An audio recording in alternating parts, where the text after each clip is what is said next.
Moment of truth. You're right. All right, we are live. Excellent. So, my name's Pete. This is Dream Chaser. We're starting a Thursday night game. We have 4 players with us today. We're going to do dream mapping and make characters today, but we have to make sure we get the dream mapping done so we can sneak somebody off to help put out a fire. So, Chris, can you go ahead and introduce yourself? Yes, I'm Chris King, and Okay. I'm You really don't have to say much. I'm Chris King, and I'm excited. And Aaron? I'm Aaron, and Awesome. kind of heard about this game through our friend Chris. We play Shadowrun together, and I thought this would be a cool idea. All right, and we got the resident shy guy here, which is Josh, right? Josh, say hi. Yep. Hi, I'm Josh. Kind of have the same beat as Aaron over there. Heard about it through Chris. Looking forward to trying it out. Awesome. And then we have Jessica, right? Jessica, say hi. Hi, I'm Jessica. I'm the Awesome. one that has to run today, so I hear there's a fire. a little bit. Not an actual fire, but, one that still has to be put out nonetheless. So with Dream Chaser, the first thing we're going to do, I'm going to try to make this as visual as possible, which I'm probably going to fail, but I'm just going to throw that out there. We're going to try to do, we start with dream mapping. So with dream mapping is we want to come up with a goal for our game. Because in Dream Chaser, it's not so much about me telling you what our game's going to be. It's about you telling me what you want to play and what you want to try to achieve together. So each of you, if we had note cards, I would hand them out and be like, write down a goal for your game. Write down a goal for your story. So you want to do that in 3 to 5 words or a short sentence. Vague is totally cool. I will throw out a few examples as you think about what you might want to write down. Like we mentioned earlier, reclaim the throne. It could be the story of Game of Thrones, or it could be the story of King Arthur. It could also be the story of somebody who got ousted from like a mega corporation who had to be put back. It could also be like the boss at Panera Bread who got slighted and pushed out or betrayed. It could be someone who ran for president. Betrayal. Yeah, ran for president and the scheme pushed them out. Yeah, it doesn't have to be the throne as in like Lord or Lady. It could be any kind of throne. But the story's great because at least it's not a sequel. Another one of my favorites is if you're a big Lebowski fan, is Get My Rug Back. Because that whole movie was about getting his rug back, but there's a whole lot of other stuff that happened in it too. I have the soundtrack to that on vinyl. That's great. Along that line, if you've seen Burn After Reading, how about Get a Boob Job? Because that was also what that movie was about. Everything escalated out of nothing other than one woman hitting her midlife crisis and thinking she needed a boob job. Yeah. More serious ones like, hey, movies, Saving Private Ryan, Rescue Private Ryan, Indiana Jones, Get Back the Golden Idol, or, Save My Father. Do we have anything from our players yet? I Bring the Galaxy Together. Awesome. Do we have anything else? I want to find where I parked my car after I got way too drunk. Okay. And Josh? Frida Capital of the Demons. Ooh, I was thinking like Demon Army, I guess. that's Is it awesome. like an overlord kind of deal? Yeah.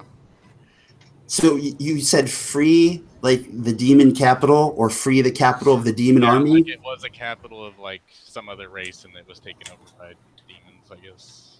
That's cool. No, you see, that's what you're doing. Don't worry about how or why. Right. Just throw it out there for the wind. Yeah. And that's awesome, like you said, because now we're thinking about like demon generals and like betrayals and like armies of demons. And if there's a capital, what there's like a city where they all come from? You see, it kind of escalates. Jessica, did you have something? Bless you. A sneeze and echo. I want to win a tournament. Awesome. Awesome. Okay. So, Chris, out of Bring those, the galaxy together. did one of those jump out at you? Oh yeah, free the demon capital. Okay. Aaron, what was your favorite? Dude, I gotta say, I'm a big Overlord fan. Freeing the Demon Capital sounds real fun. You guys are making this too easy. I gotta say, Hey, that Josh. sounds real cool. Josh, do you have any favorite? Maybe your own? I'm pretty sure it's I'm pretty partial to my demons. Okay. And Jessica, I would let you vote, but we voted. Okay. I'm okay with this.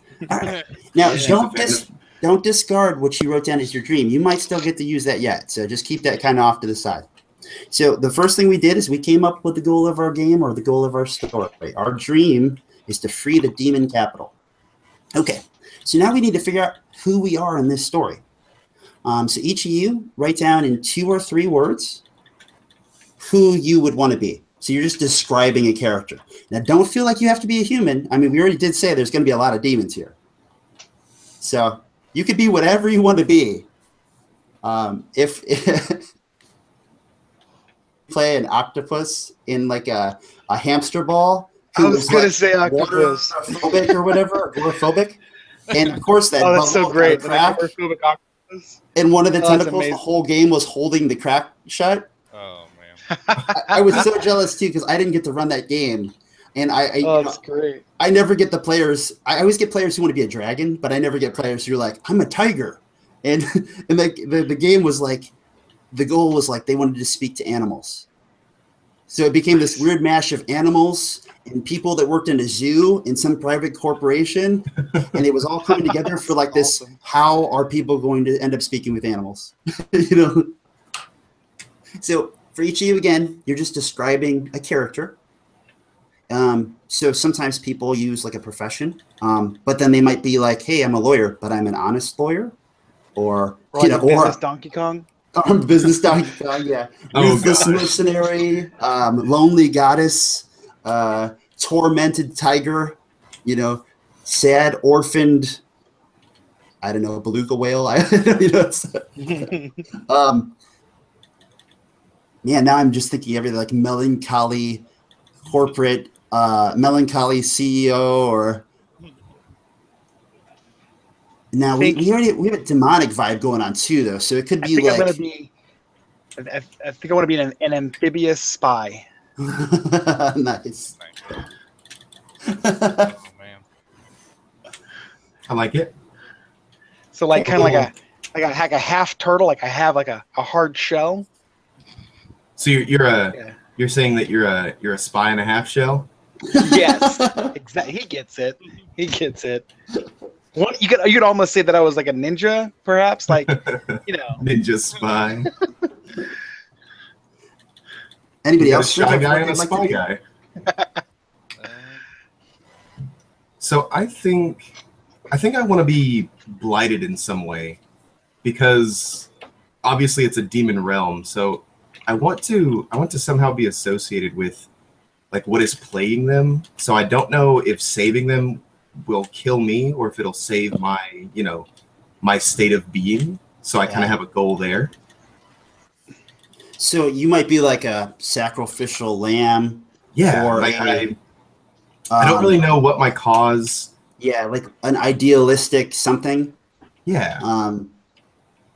You might be like a hard gold something, or maybe not. Maybe like like we said, idealist is a good one. You could be a visionary of some kind. Like I know I have something that's corroding my being, and it's connected to what is plaguing the demon capital. you could be something Like a- plague bearer. Or the innocent victim. Like that carries the plague. Yeah. or a blighted zealot. Yeah. Like it goes against everything I am, but I have to do this, otherwise I continue to be this way. I think we should, if you're cool with it, let's do blighted zealot or blighted zealot for now. Yeah, we can do that. The cool thing about this is just like we're just kind of getting a thumb on what we're going to be. It's not exactly who you are or anything yet. So, Aaron, We just talked to you, Josh. I mean, we can keep talking. I'm fine with that. He definitely has a better idea than I do right now. Incorrect. I have a different idea than you do. Well, okay. I'm trying to put it into like a small Sure. And description, but the cool thing here, though, too, is that as you can kind of see, like, just spit it out, and we could help you with the words. so I was thinking like a fallen angel trying to get retribution, like trying to get his, trying to come back to, trying to gain back his angelic, you know what I mean? Like, His angelic status. by pursuing this, kind of. No, and that's cool. I mean, you could be an angel of retribution. You could be a fallen angel, and then you can make. That's what I was actually thinking. You could. So that retribution angle thing, you can put. We can place that in later to describe you, but like for now, fallen angel works. Yeah. I think it'd be cool too. Like as we kind of go through this, if this works out, maybe like as he slowly regains his status, he gets his wings back, or maybe like some of his indestructibility, or like some really cool bits of power that he just has lost due to his loss of status. Now, it's basically just like a normal, whatever, like a normal, like let's say human, but it doesn't have to be human, I guess. But Gotcha. Cool. All right, Jessica, what's she thinking? So it's an idea that I've had for a while, but I've never been able to play it. I want to be a terrible villain. Like, I'm evil, but I'm really bad at being evil. Okay. Now, somebody is giving an echo because someone's picking up her mic as well. It's probably the person that's in the room with me. Okay. All right. All right, hold on. So, give me a second. You're fine. Yeah, just No, I can fix this. Yeah, mute when she's talking or about to talk. Okay. So I heard that you said you want to be a terrible villain. And what were a couple other words you said to describe that? Just for my own personal benefit. If I am trying to be evil, the most evil of evil. I'm just really bad at being evil. Maybe I end up helping people when really that's not what my goal is. Awesome. Okay, I got you. So you're super evil, but you might be bumbling, or you're so evil you do the thing that still somehow ends up being used by someone else to correct something. Yeah. Okay. All right. So we have an amphibious spy, we have a blighted zealot, we have a fallen angel, and we have a terrible evil villain. That's just what I wrote down, at least. Does anyone want to modify anything about what they said? And that's just me making sure that no one wants to change their mind after they heard these things. Because somebody might have said something really cool, and you're like, oh, I want to be an angel too. Or I want to be evil, So, but you're totally cool if you don't. I just throwing it out there. All right. Next thing. So we did step 1 and we did step 2, and now we're going on to step 3. So we're planning on playing a game that we're going to try to do this in a more traditional setting, not like the 1-shot, 2-shot. We're probably going to do like a 3 or 4-shot, not of lengthy games. But the idea is we're going to try to do each one of these milestones probably like in a session, or maybe 2 in a session, something like that.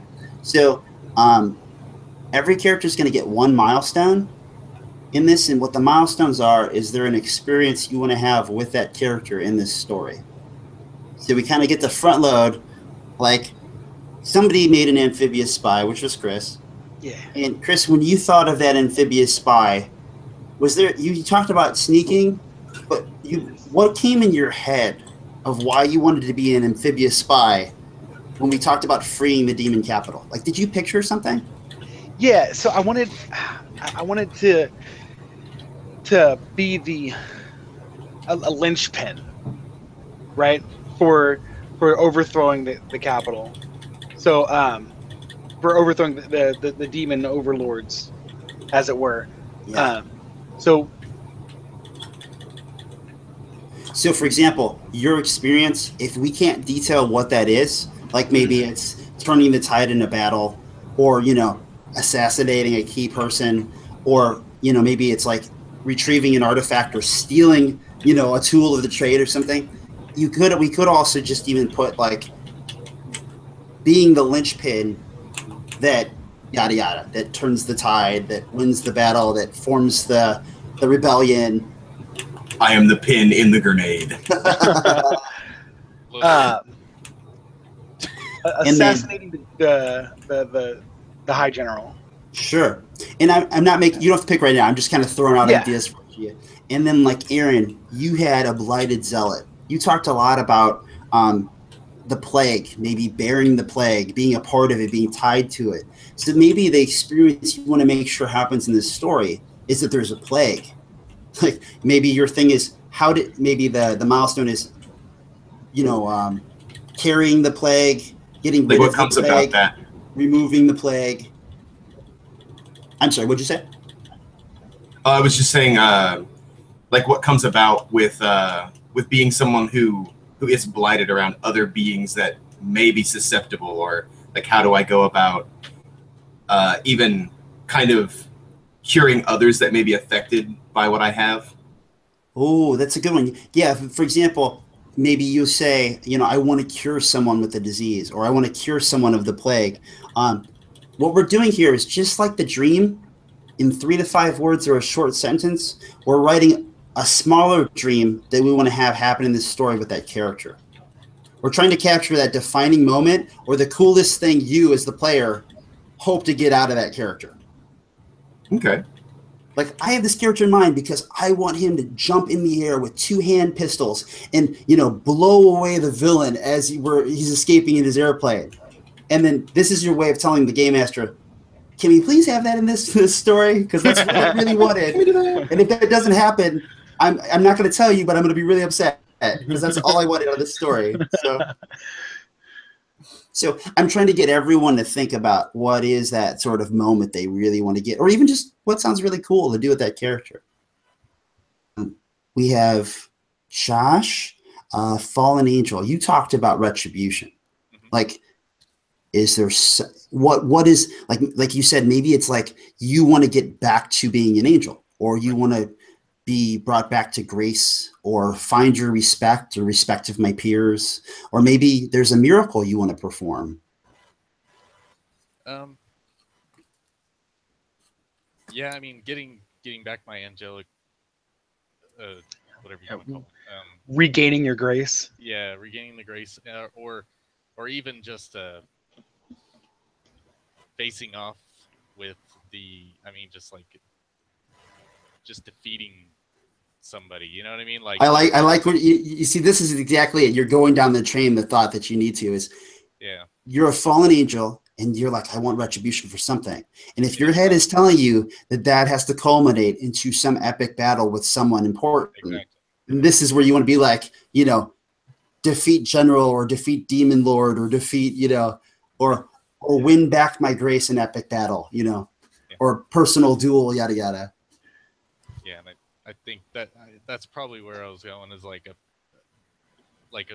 not necessarily a duel, but like I have to face that High General to prove myself. You know what I mean? Like, that's true too. Prince. You may not have to win, right? You might just put face. Just to put down, just to prove that I was willing to give it all. That's awesome. Take back the capital. Yeah. Yeah, so often as gamers, we put everything in the context of like, all the video games we play, or all the other, like hack and slash or slaying. But, at the same point, think of all the movies you watch. Like, a lot of it's about the character growth. A lot of it's about having that moment where they get their confidence back, or they see the truth in their ways. So I like what you're saying there too, because there's a possibility of it being more like internal, more of an experience, Jessica, you said you want to be a terrible, evil villain.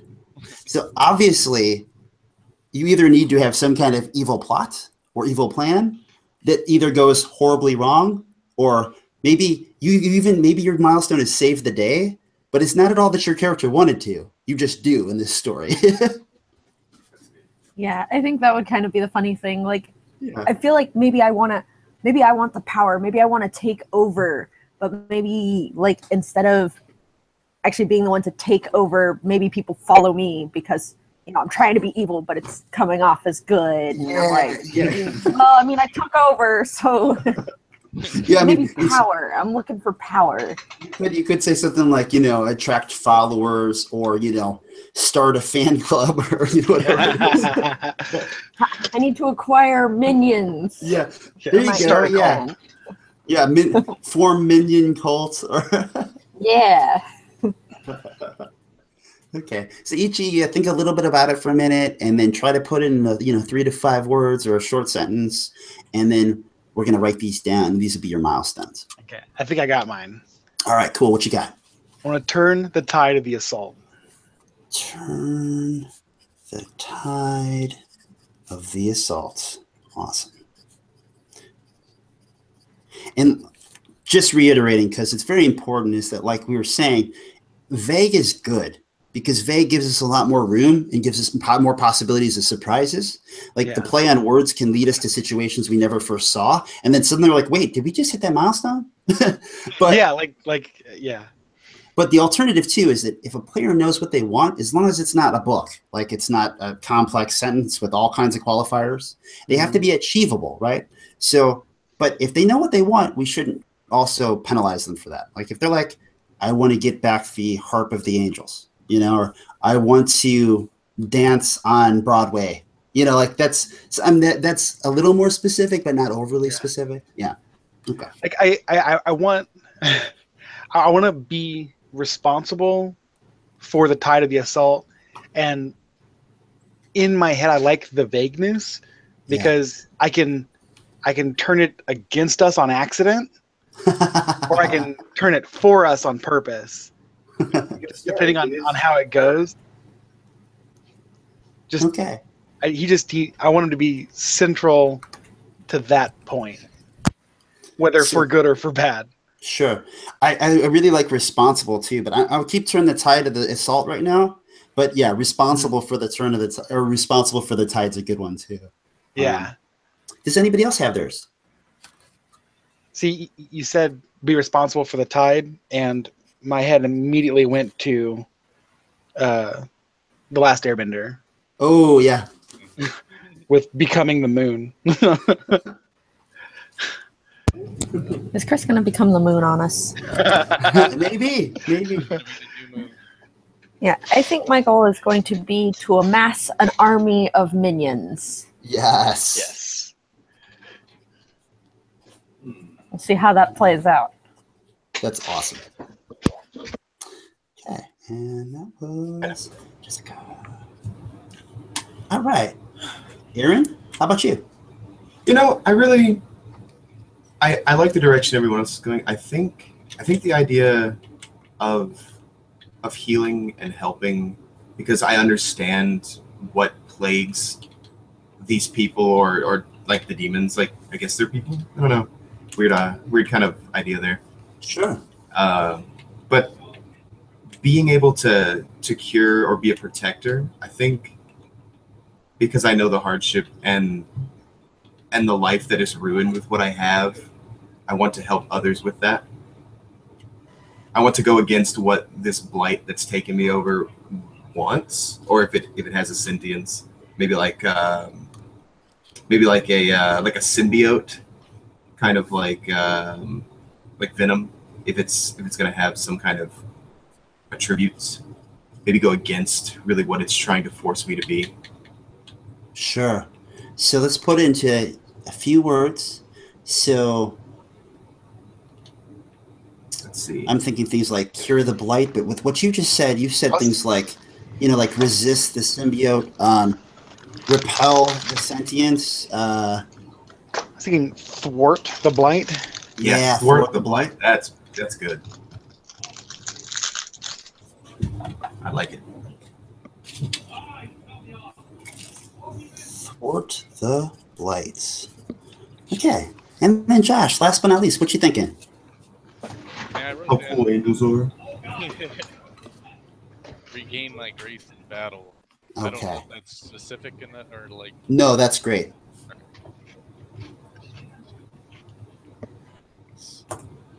In battle.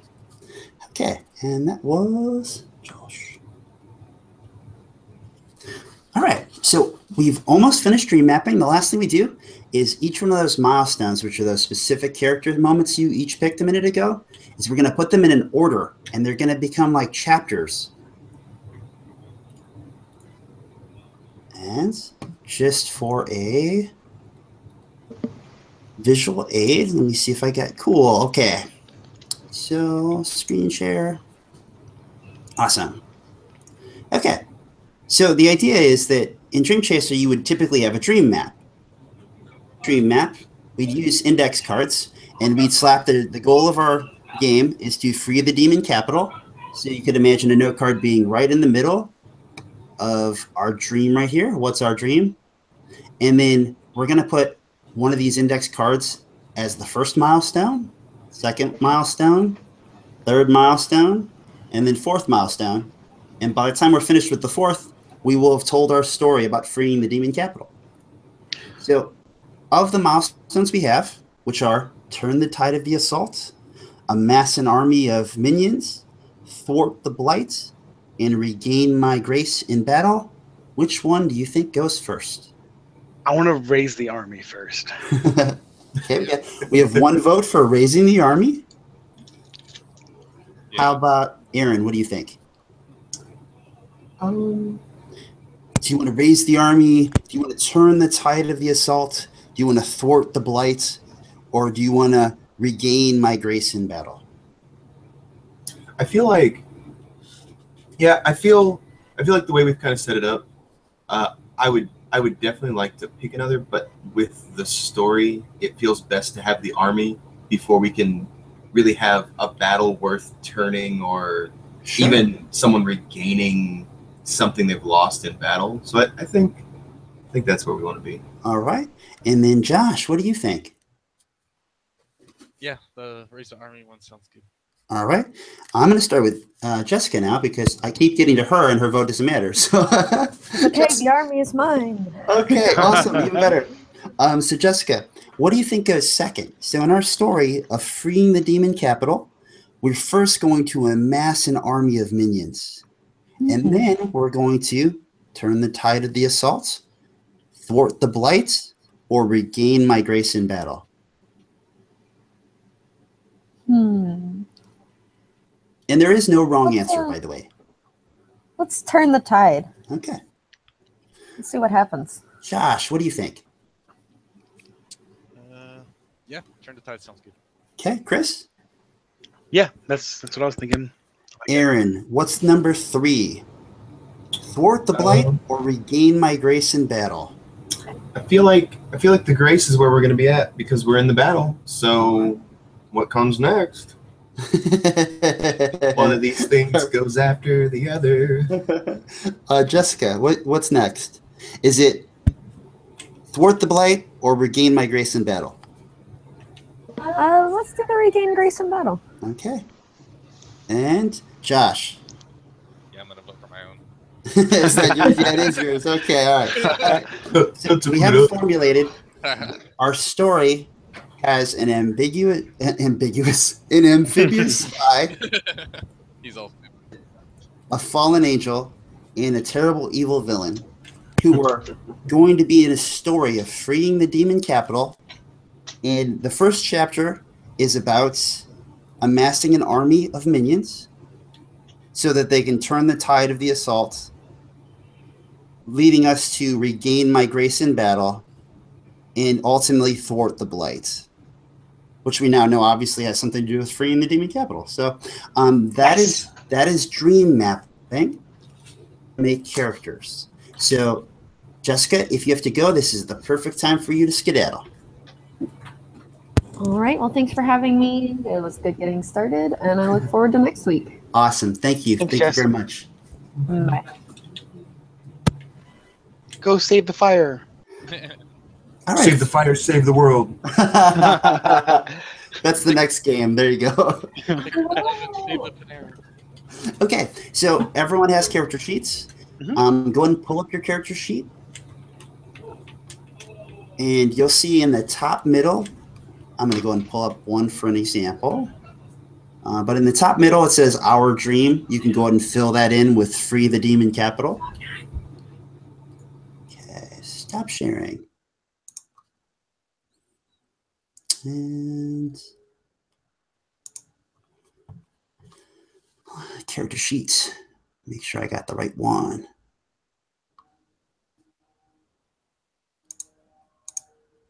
And you can all still hear me, right? Yep. Okay. It got really quiet. I was like, I'm gonna hit that muted my mic because I'm chewing on thin oh, mints. you're good. You're good. I stopped the screen share and I'm like, wait, did I break everything? It's just sounds event. Okay. And open this character sheet up. All right. And then I'll hit that screen share. Okay. Share. Yeah, no worries though. We're all kind of eating, so we're slowly getting back to it. No, you're okay. You're okay. So we have the character sheet here. Unfortunately, it won't let me ping it because I'm just screen sharing. But you do see my cursor that's moving a little choppy. Mm-hmm. So up here in our dream, you write "Free the Demon" capital. And then there's this line that says "My role is," and you're going to write down amphibious spy, blighted zealot, fallen angel. You can see over here on the left, we're pretty much just following the instructions that are here on the sheet. And we're following these little number bubbles. 1, 2, 3. I really love that they're there. Like the fact that you can run the beginning of the game just off the character sheet is fantastic. Which is nice. It really takes a lot of pressure off who's running the game, Yeah. especially the first few times, I'm sure. I also really wanted something that, like, you know, it's really approachable. Like when players come to play the game, like this isn't a game where you're, you know, none of you read the rules, you haven't seen a book. No, I'm sorry, Chris has. So other than that, but that's the idea, is that it is something that you could grab someone off the street or someone who never played these games before, and there It'd not be daunting. Yeah, it is not like, okay, you got to read those books over there first. Everything's kind of fueled by your imagination, you know, and then the collective imagination of us as a group. When it says "my milestones," just write yours. So, like Josh, yours is. How do you spell that? Is it Y-O-U-R-S, or is there an apostrophe? This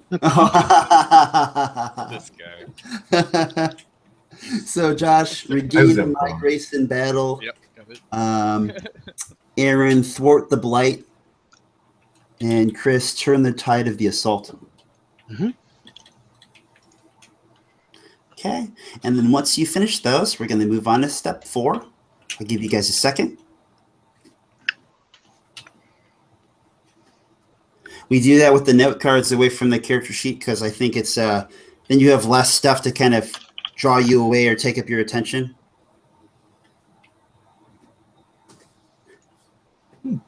Okay. If everyone's ready, let's do some tags. Josh, are you good? Yeah.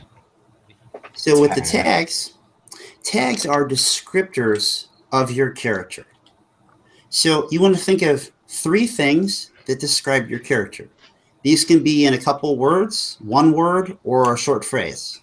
You know, you might be smart, you might be fast, you might be tall, you might be strong, you might be idealistic, you might be evil, you might be vengeful, you might be funny, comical, good-hearted, and on and on and on.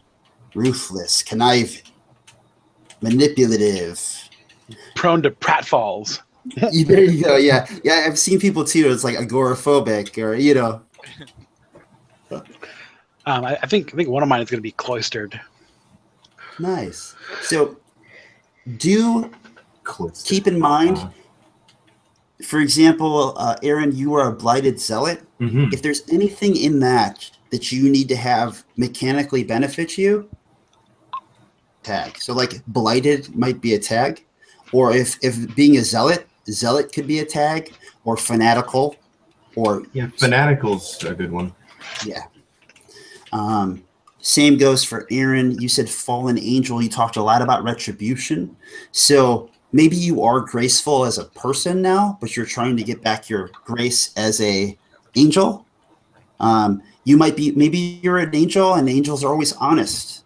Maybe you're an angel and You could even have angelic, you know, because it might be something where like you just do everything perfect, you know, like everything you do is like with the halo effect and a glow. Everyone just kind of knows instantly what you are. Like you fart and flowers grow, you know. Smells like roses. These are what the tags do. They're going to help reinforce the character you have in your head right now when we play the game. You know, you sit down and you say, I want to be a ruthless mercenary, or my character is super strong. And then we play the game and the dice never actually let you be that. So this is like an extra line of defense to help you actually be the character you want to be, even if the game is trying to stop you. Because we are trying to get you able to play the character you are imagining that you want to play. I think a lot of games, we're like, hey, you can be whoever you want to be and do whatever you want to do because this is a role-playing game. And then, but there's not really a role because the dice are always terrible. Or then we give them the character sheet and we tell them, as long as you're one of these 9 classes with these 6 abilities in this place with these people under these circumstances, and they're like, none of that was what I wanted. Like none of it. Right. I was supposed to be a flying mech with a sentient brain. I did not want to be in a dungeon. Why am I always the cleric? Yeah, there you go. So, I'm also thinking one face in many, and is how it tagged itself in my head. It's perfect. But easily lost in the crowd kind of thing. Yeah. Like You're hard very to see. normal. Well, that's not necessarily because I'm in my head. There aren't a whole lot of my race, Ooh. if that makes sense. But like the way I move, you know, the way I'm dressed, I get lost easily in the crowd, kind of thing. Which is why I was thinking one face in many. I like it. No, and that's the reason I said or phrase. You know, a lot of the easy ones are one word, but there are those things like goody two shoes or something that just fit you like a boot kind of thing. As long as the only thing that is important is we all know what you mean. That's all that matters. Yeah. Now, Chris, you said something though that was very interesting. Was you said there's not a lot of your kind. Mm-hmm. Can you tell me what you mean by that? So, I had the idea for the character as a like turtle is wrong kind of thing. Like a cat. But exactly like a that's it. Yeah, like a kappa. So I got the idea from a science fiction book that I enjoy, and it's a race of amphibians that pride secrecy and everything that goes with secrecy above all else, to the point where like their buildings are designed to at a moment's notice just get demolished into nothing. Like their clothes are built so that if they're captured, it leaves nothing but char and ash behind. Wow, yeah. Where like they care that much about secrecy, kind of thing.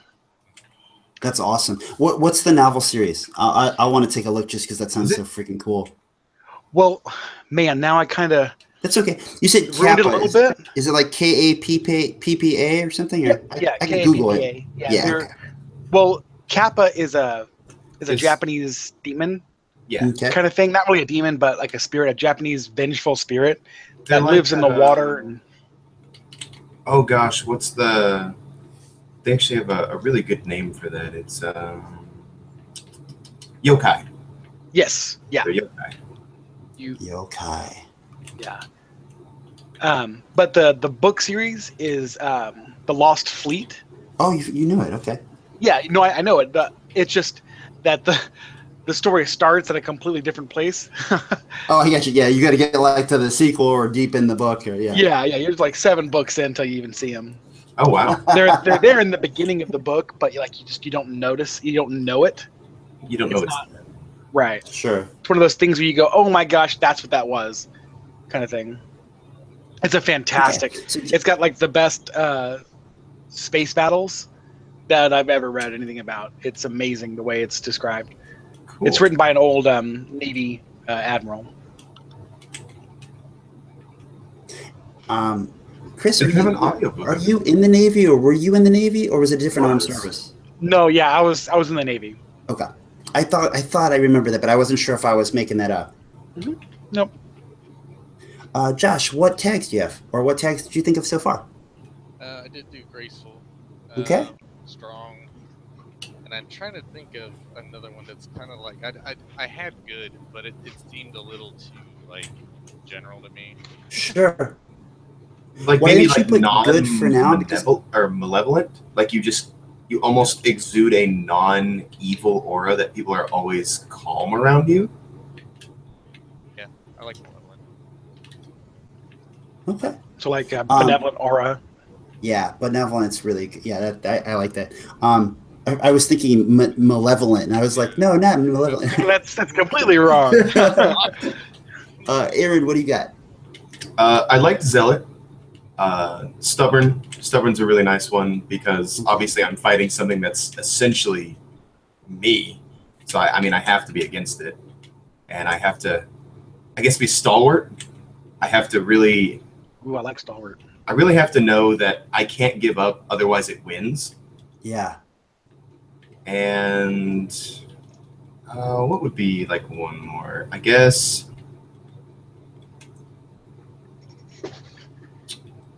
Empathetic.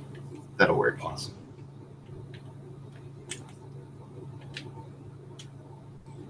Okay. Okay. And then Chris, you told me one. What about your others? Yeah. So I had cloistered, one face in many, and then the last one. I was trying to think of a way to encompass that idea of secretiveness, and I think zealously withdrawn. Great. Yeah. And the good thing is these are supposed to represent who you want your character to be. I have no problem if you find a better wording, like later on. That's not a big deal. Obviously, as long as they just don't like completely flip, it's really not a big deal, right? Yeah. I just kind of realized though that cloistered overlaps a great deal with zealously withdrawn, so I only have two now. The one face and many and zealously withdrawn so far. Okay.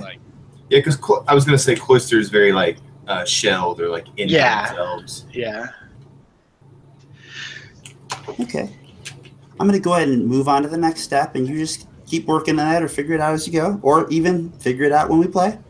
The next thing we're going to do is we're going to move on to step 5, which is simply your belief in your wealth. My pre-programmed paragraph here says, your belief will rise and fall as you complete milestones. You can spend your belief to take creative control and choose when your character needs to succeed. These abilities are called boons and are listed on your even-numbered benefits of belief chart on your character sheet. Cost 2 belief to use. The number of tags a player can use is also governed by belief. These are free to use. So all that means is you have this cool chart in the middle of your sheet that will later let you exact creative control as the player when you need something to happen or really want something to happen for your character. Otherwise, over or under belief, you're just going to make that a 4, and your wealth is a 3. Okay, and then when we finish writing those into those boxes, we're going to move on to number 6, which is health. Your health are your mind, your body, and your spirit. Every rating in Dream Chaser is on a 1 to 10 scale. 4 is pretty much like the average, or like 10 would be something godlike. So high is better for a rating. Your health ratings are how much damage you can take before you were defeated in a challenge. So what that means is you could be defeated by maybe being outsmarted, by being physically defeated or exhausted, or even by being manipulated or persuaded against your own beliefs. And that's kind of what we're representing with mind, body, and spirit. Mind is any sort of versus mental attacks, outsmarting, puzzles, thinking, one-upping each other with research.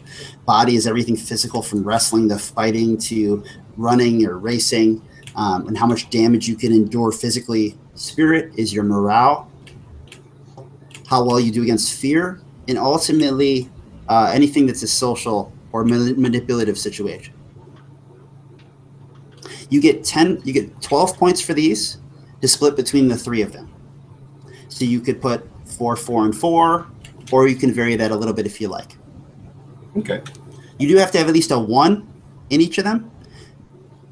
As a player, the only mindset issue here is if you know you're going to be a character that's mostly going to be trying to outsmart characters, you might want a matching mind so that you can last long enough to exact your abilities against them. If you are mostly a physically fighting character, having a high body will allow you to fight for a long period of time. And then same thing goes with spirit. Where if you are mostly a conversationalist or manipulative or an intimidating character or whatever you're going to do to like bend people to your will, you probably want a pretty high spirit. So I think I'm going to do 6, 2, and then 4 Awesome. there. So 6 in body What or it 6 means- in mind. Sure. If you have 1 or 2 points in one of those, you could easily be one shot in a challenge. Mm-hmm. It doesn't mean you die, but it does mean you are defeated and out of the challenge. If you had 3 or 4 points, you could be knocked out in one blow if it was a critical blow. 2 exchanges if something happened in that arena. And then as you can kind of imagine, then if you had 5 or 6, you'd be able to last. Even if you did horrible, you'd last a couple rounds. So that's just kind of give you a mindset of how much you can endure. Because you could be Superman strong, but if your body's 1, you still might get taken out with a rock. No, this is getting exciting. Okay, I changed it because yeah. So it's 6, 3, 3. Okay. Yeah. Okay. So anybody need more help with health? Okay. And I thought of another tag. Yeah, tell me. Tell us. Okay, a devotee of espionage. Oh, okay. What was it that you tagged, Chris? A devotee of espionage. Devotee. Okay. So we did health. Josh, you okay? Yeah, I did 3, 6, 3. Okay. And then we're moving on to, normally your sheet says we go to soul skills, but I found that it's smart if we don't do that and we go to strategies next. So we're going to go to strategies next. Strategies are, let's see what my writing said to make sure. Strategies are the skills, abilities, powers, magics, tools, or whatever else you use to succeed in life. They are the perspectives you approach nearly all of your problems with. So you're going to get 3 of these. When you look at the page, you can see that there's labels. There's like legend, the best, expert, skilled, beginner. You can place these 3 anywhere up to the best, which means you just can't have any in those boxes that say legend. Your rating is how good you are with that, and that's on the far right. So you could theoretically have 2 things at the best or 2 things at beginner. It's totally up to you. Or you could have 1 at the best and expert and skilled. You can write whatever you want these to be, whether it's stealth or making friends or looking pretty or mooching, guilt tripping, divine hand, whatever that means. the slap,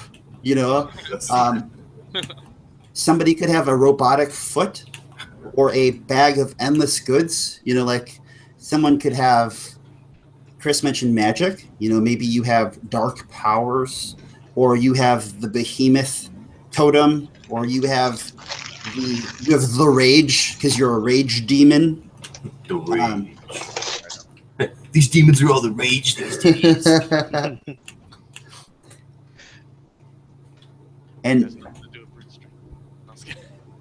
And none of them are wrong. The only thing you don't want is 2 things that are too similar.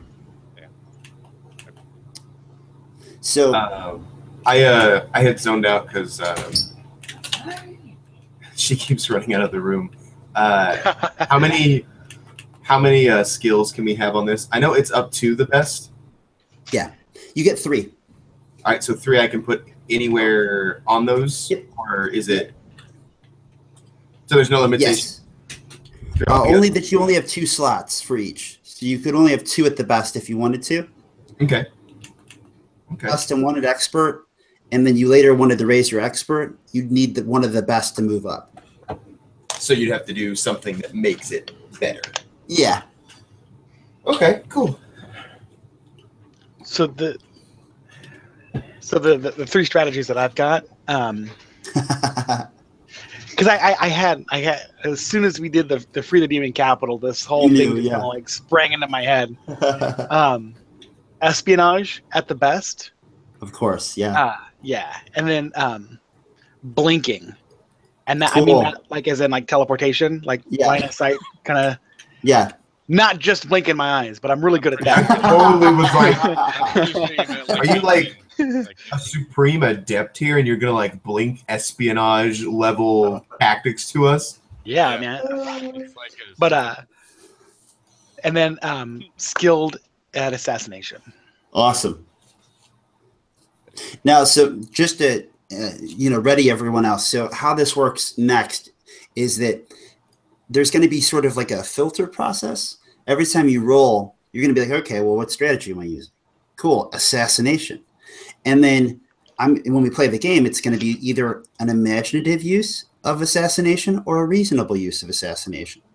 A reasonable use will be when he gets to, I'm assuming this is what I think of when I think of assassination, is when he gets to like set the plan, scope out the area, set the time, set up the time, the place, schedule it, scope it out, get there with the equipment he wants, and everything is kind of his wheelhouse. Like this is what he's prepared for, what he's studied, what he's trained, what he's equipped for. That's a reasonable use of assassination. Mm-hmm. Now, when he wants to use assassination to, basically like brawl someone or fight someone Brazilian jiu-jitsu or try to like shoot cans at the carnival, that's an imaginative use because while he has the tools, that's not exactly in his wheelhouse of how he uses them. So whether or if he's in a kitchen and he gets in a fight with none of his gear, he's dressed up as a butler and he just starts grabbing utensils and fighting people with spatulas and trying to kill them with spoons. Imagine assassination. Right? The other thing is like espionage. So espionage for his character, we're going to figure out like if he's a water-based race. So for example, if we put him in a place where his people don't live, like maybe it's a high society, his people don't have high society, and it's in an ornate Gothic castle that rises up into the clouds, and it's full of angels and demons who all have powers in their own, cultural structure. Okay, well, everything he does for espionage there is probably imaginative because he's got the tools, but it's a stretch because it's none of the environment he's used to. But if he happens to be in his own kind of people, or it's an amphibious place, these kind of places probably reasonable. His normal tools of the trade work. Cool. So that's a couple of examples. The other the qualifiers are if it's a stretch. So if it's not exactly what your wording is, if you were caught off guard, like you have to do it abruptly, or if you don't have the right gear, equipment, situation, etc. So that makes it imagine. Otherwise, it's reason. Cool. I would just like to say that my character is trained extensively with spoons, spatulas, and ladles. I like this. No. Like he's normal assassin. I just had to say it because it made me. No. Well, and that's one of those things where, like, so when you play the game, people who are like your min-maxers or power gamers, what they're going to learn to do with this game, which will be really fun, is they're going to try to power game by making their character be in the ideal situation for their tags, their strategies, and their soul skills to align. And that's kind of cool, though, because they're power gaming by playing. You know what I mean? They're role-playing better in order to get a heads up. Yeah. They'll be like, all right, I'm going to need to have a really high reason, and I'm only going to do this stuff when it's in my wheelhouse and when it works for me. Otherwise, F it. Like the professional kind of character, like Agent 47. Yeah. Only do it when it's perfect. Yeah.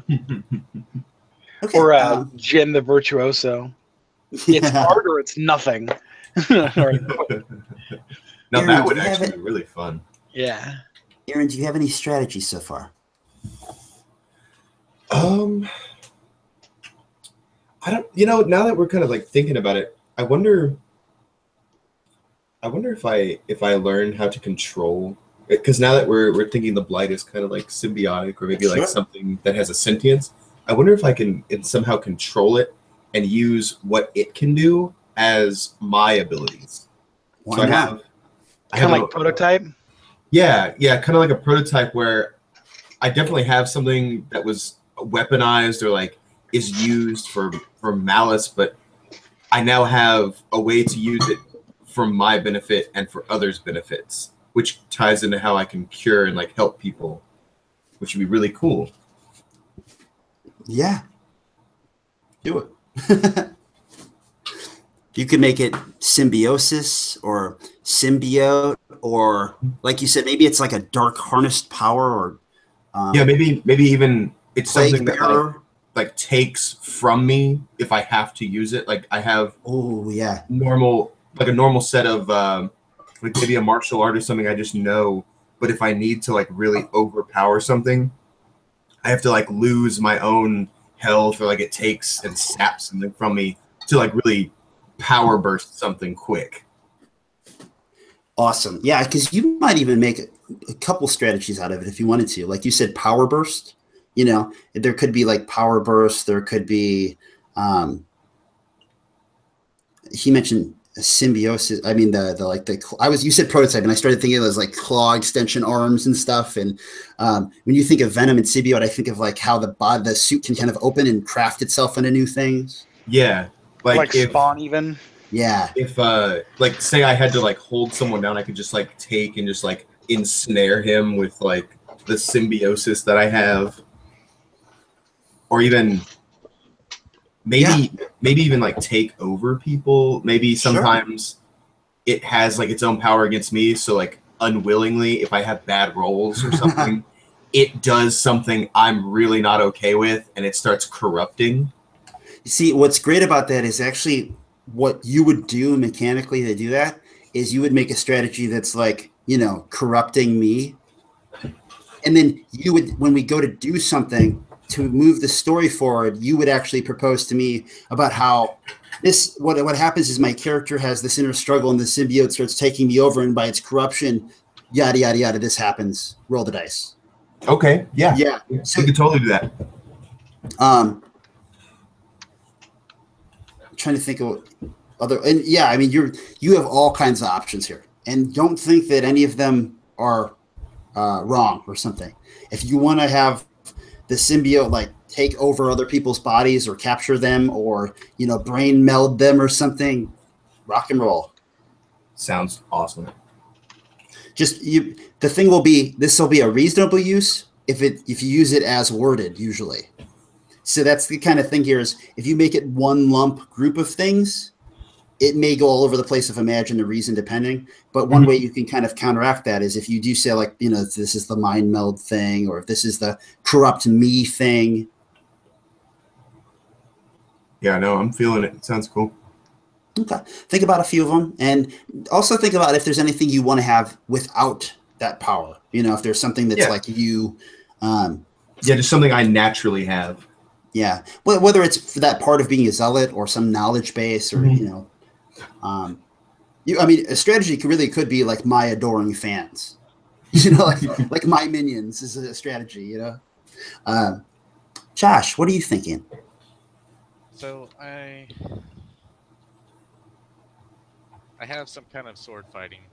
Okay. Like an angel, like they were born to awesome battle against, say, demons, of course. But and then I was thinking like inspiration, like it's a thing. Yeah.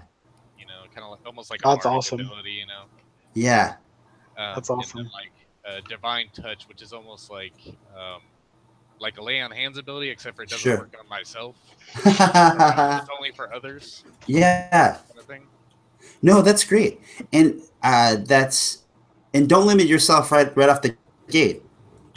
Divine touch, it's the hand of God, and when we play, you're going to be able to be like, hey, I think that with the divine touch, I can do this, and we're like, okay, well maybe you can. Let's roll. See what happens.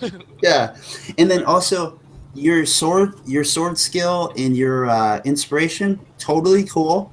But you also, if you wanted to, you could think of things like maybe you're Battleborn. Like maybe it's not, like you said, it's not necessarily just a sword skill. It's like angels are Battleborn. Yeah. So they have Their innate ability to just swing weapons. Yeah. or just fight. Like you said, like it's like they're all that girl Summer Glau from like Serenity or something. You know, they just all instinctively like beat you up. Yeah. Like inspiration, maybe it's an angelic voice, or it's, you know, the voice of the angels, or inspiration is totally cool too, or inspire. Chris, you mentioned yours. Yes. Josh's working on his. Okay. Ooh, actually, that'd be really sweet if Josh had something that was like just like as she's fighting, like the angel that he is inspires others in combat, like just naturally Yeah, I inspires them really to be like better. inspiration as a strategy. I like that a lot. Because Yeah, and he just naturally everything you're seeing, Aaron, when he plays, he's going to have the cool thing is the freedom of how broadly these can be used. And like you're saying, he's just going to be able to, because these will be kind of how you view the world, because these are how you tackle all of your problems. Like these are the nails to you and your hammer as a carpenter, you know? very cool. I'm gonna call it angelic aura Cool. and go from there. Okay. Aaron, did you come up with any names for yours? Let's go with Blighted Cause for like my zealot side, trying to use the symbiote in a positive way. Awesome. Then It's worth mentioning too that you may want to be the best at that if you want it to come into play a little bit. You may want to be a beginner if you really suck at it and you're getting better at controlling it. kind of grow. Yeah.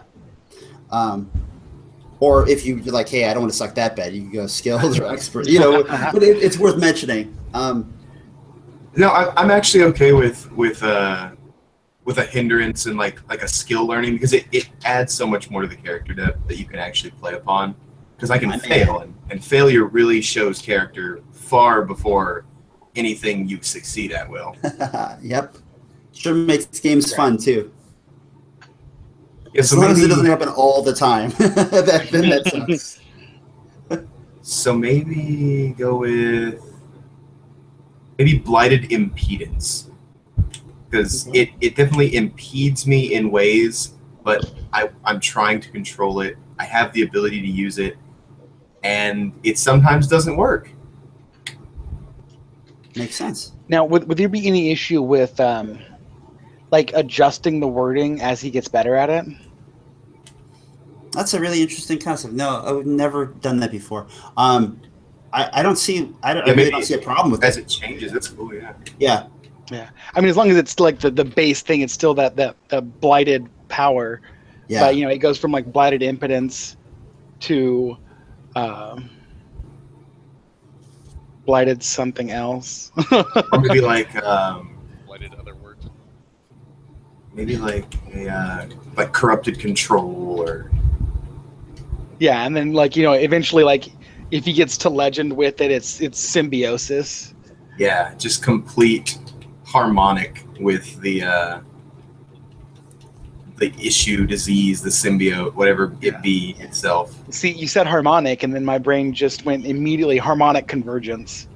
Like a harmonic convergence with the sentient. Yeah. I like it. Stay away from Delta.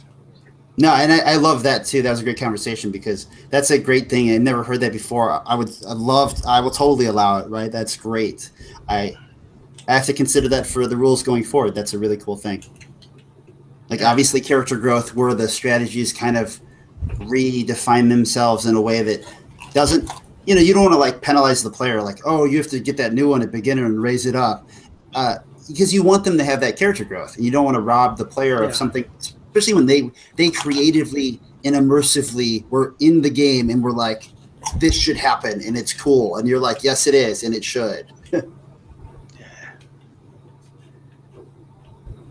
Okay, so I'm going to move on to soul skills, and we'll make sure we tackle the strategies here in a second. So soul skills, we kind of talked about those. You get 10 points to split between imagine and reason. So you want to think if your character is going to be someone who runs a little more on the fly. If you're a player that wants to do things more creatively, exact wording or by the book. Yeah, these are the little boxes next to 7, which says soul skills. Reason is when you are going to do something with the right setup, the right situation, and exactly as your strategy is worded. Imagine is when you're doing something that's a stretch, that is abrupt, or that is without the right gear, situation, etc. Okay. 10 points lets you split them 5 and 5, which is perfectly great. Or if you want to do 4 and 6, or 7 and 3, or 8 and 2, whatever you want to do. They are very, very. One is always a success, right? And then. Yeah. So even if you have a 1, if you roll a 1, it still succeeds. If you had a 10 would still fail. Yeah. The soul skills are important in the way that you will roll one of them with every roll of the game. Okay. And so these are the things that determine which of these actions really comes about in a positive or negative way? You use one with the strategy, depending on how it applies to the use of that strategy. And generally, that's most of the roles in the game. Is you will say, I am going to use espionage, and this is the situation the GM is talking about, and the player is going to be like, well, this is how my character imagines what they're going to do. They're visualizing this plan, and then we roll the dice and see how well it came out like you thought it would. Okay. And you roll low, hopefully underneath those ratings. So if you have a 5 imagine and you need to roll imagine espionage, you'd have to roll 1 d10 under a 5, and the other d10 under Chris's espionage. 7. In that case, 7. And it gives you a result of either 2 successes, 1 success and 1 failure, or 2 failures. Okay. And then that also gives you 3 possible criticals, because doubles are criticals, and you could have a critical double success, a critical success with a catch, or a critical failure. So, critical double success sounds ridiculously good. Yeah, they are. It's pretty solid. Yeah. I really like the critical successful bad stuff. Yeah. It's like, wow. Those are fantastic moments. Yeah, everyone likes criticals, but I love that we somehow managed 3 different versions. That's the best part. And it's the abnormal version, the version that nobody else has that I really like. What we're talking about is if you roll doubles and 1 succeeds and 1 fails, it is supposed to epitomize like the best of times, worst of times. So, and does the group kind of get a second to talk about what would be best and worst? Usually, exactly. But usually, what kind of happens is we kind of ask the player, like, what's the best thing that could happen? And then we ask all the other players, what's the worst thing that could happen? And the game master kind of construes them together in a way that sounds awesome. Of course, the game master is free to go in the direction of whatever they want, but that's usually the best way that I love seeing it done. So okay, yeah, sure. 3 people are more creative generally than 1 person. And the 1 person's obviously going to know what their best outcome's going to be, but they don't really always think about how bad it could be. Yeah, and they don't usually want to help you with that part. They don't. Sometimes the other 3 players don't want to hurt that player too much, and that's when there's the guide you have to step in and be like, all right, we're at least doing this much, because it has to be the worst still. Yeah, it has to be like, real. Think about it. He's on the edge of a cliff, and he's doing pretty well, but he got a critical fail there. Yeah. Let's talk about this. Yeah, and that's one of those times where, like, I mean, if you critical fail, that's one of the few times where, like, your character might just die, depending, like you said, hanging on a cliff, he probably dies, unless there's something that we can imagine there that otherwise changes it. But that is, like, the worst thing that could happen, other than maybe a meteor hits him while he's hanging there. He doesn't follow his death. He randomly gets smashed. Yeah. Yeah. He finally gets the throne, and the entire Earth is cracked in half. I mean, they say, Or the strongest man has At only ever least- stood over a rock. yeah, I mean, if the character doesn't die in that case, like it then leads to like a challenging situation of like the players have, can they save him in time? Because it definitely escalates it to that part where like if that person doesn't just outright die, it's like, okay, well, there's a very good chance it's still happening, but here's a chance to save that person. Yeah. And so another thing that I wanted to ask is, how does priority work with a system like this? When it comes to, like, say, if we wanted to save him, what would come about that would give us the chance? Oh, I see what you're saying. Yeah, it depends on the circumstances, right? So, like we were talking about, like him hanging on a cliff, and we don't know why he's hanging on the cliff or what's stopping him from getting up. Like I don't know if it's a slick surface or something. But what happens is in that case, we create a challenge if he doesn't outright just something bad happened and he's gone. But a challenge could be a monster battle, acing a math test, or flying the Millennium Falcon out of the Death Star before it explodes. It can be anything that either needs a lot of attention that we don't know how long it'll take, like a research project, or like finding the mastermind murderer. But we want to give it a certain amount of rounds.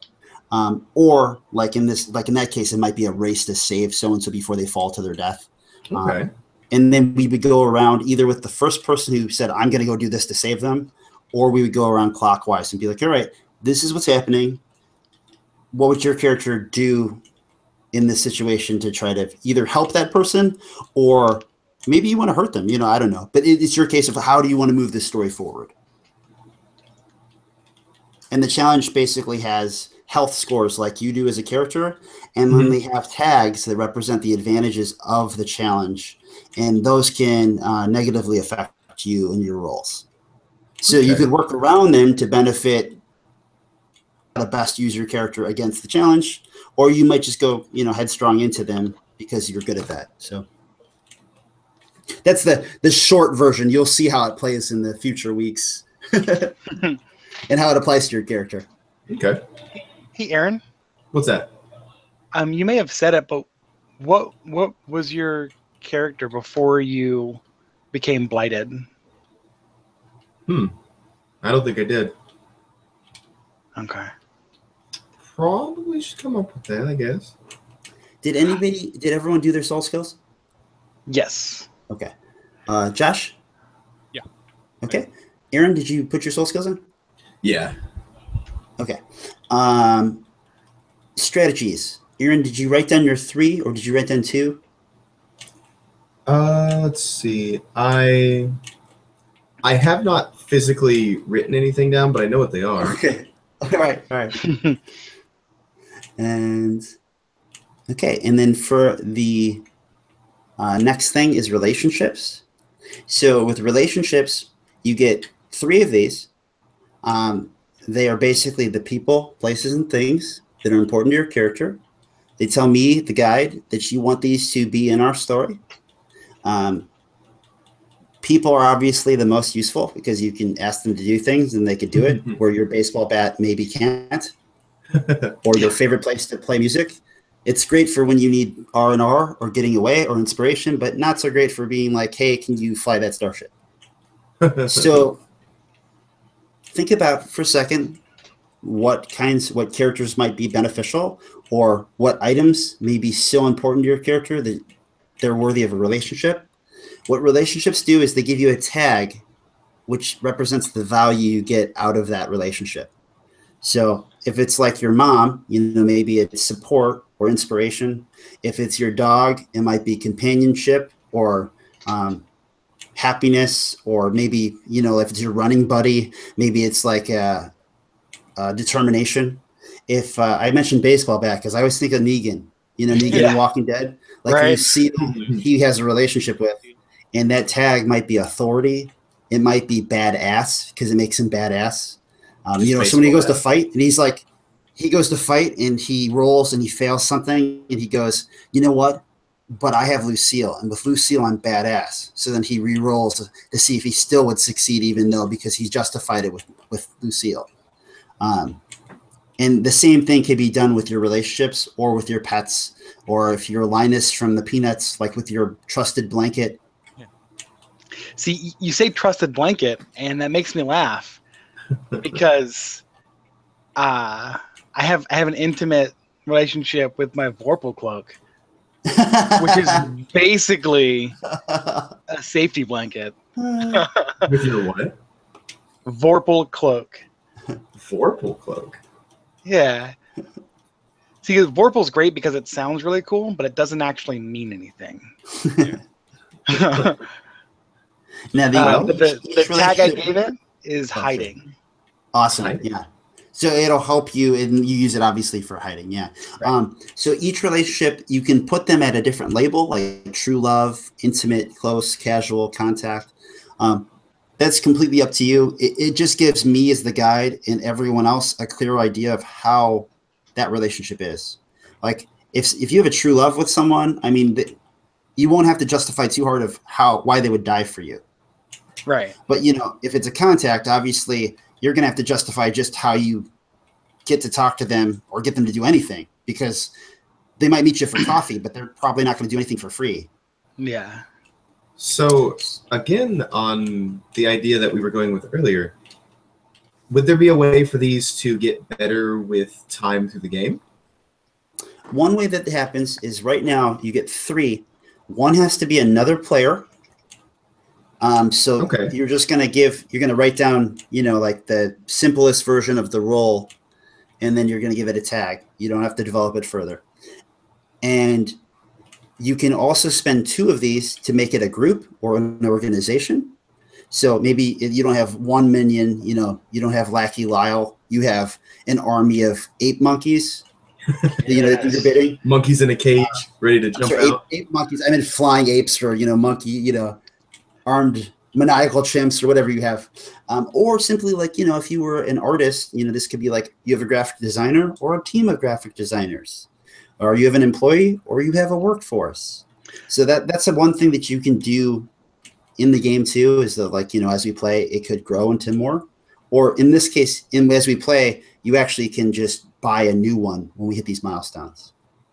Because I kind of liked what we were going with earlier with the symbiote gaining more kind of like skill, but I also was wondering if I could do that with the relationship with it. Yeah, that would be really cool too. Now the thing is, I'm trying to explain this in the way that I'm like, Chris understands it, but at the same point, like you're asking about like advanced gameplay, which is great. Oh yeah.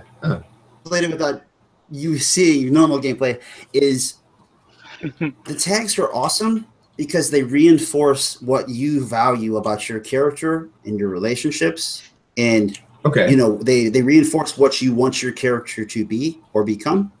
But at the same point, they just give you another chance.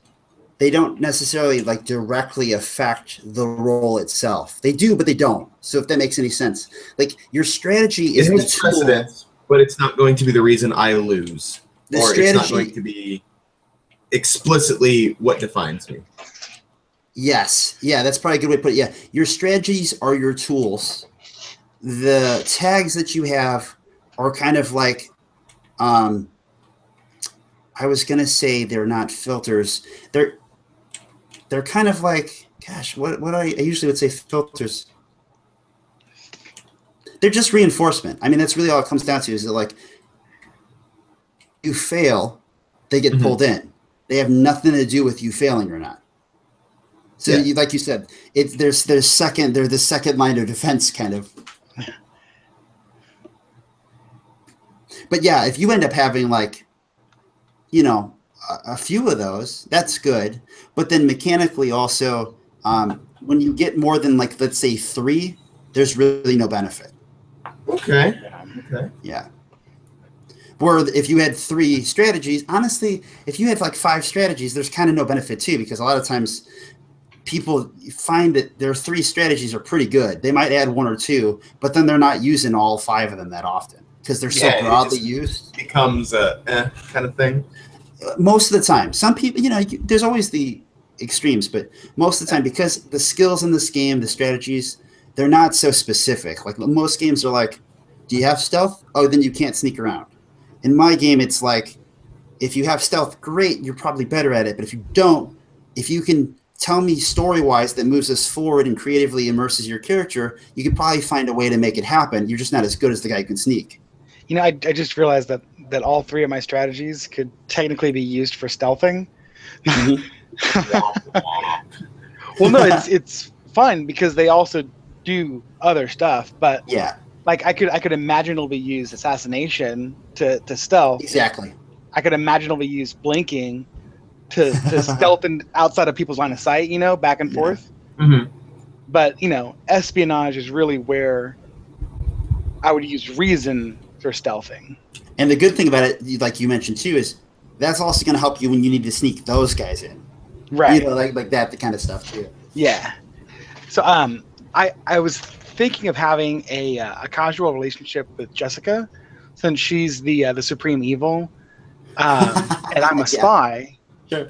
I could have that there. I don't want to say that's fact, or you know, when she's not here. Yeah, But sure. that's But just I was gonna if it comes kind up. of I was kind of gonna delay my third relationship until we can work that out better with Jessica, so she has, you know, her obvious say in that.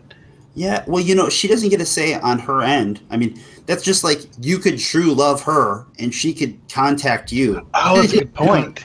You know, like I've seen that a lot where like one character, you take a true love with someone, but you're like, no, I don't know they exist, but that person true loves me. Like, you know, Okay. they would Like bend they over almost become, backwards. like, a They're loving like smitten nemesis. with me. Yeah. Oh, that's wonderful. Like a hidden admirer that Yeah. gives you random gifts. You're not sure who it is. You don't have any care for them at all, but occasionally they help you out and give you something. Or maybe you do. You like, you know them, but Yeah. you just don't think much of them. It's like a coworker that like Right, was okay, always yeah. there, giving you whatever you need. Is always like, what just happened? They're around the corner trying to like, they're always talking good about you and promoting you. Mhm. But you know, you're like accounting, and you know, Yeah. So sometimes I talk to him by the water cooler, but you don't know that Joe like adores you, you know, and stalks Right. you on social media. I have a life mate as true love, Awesome, and then the Vorpal cloak for hiding. great, yeah, But I used life mate as a tag yeah. there. That's cool. I like it I- because it sounds very interesting, especially with that whole race thing you got going on. Right.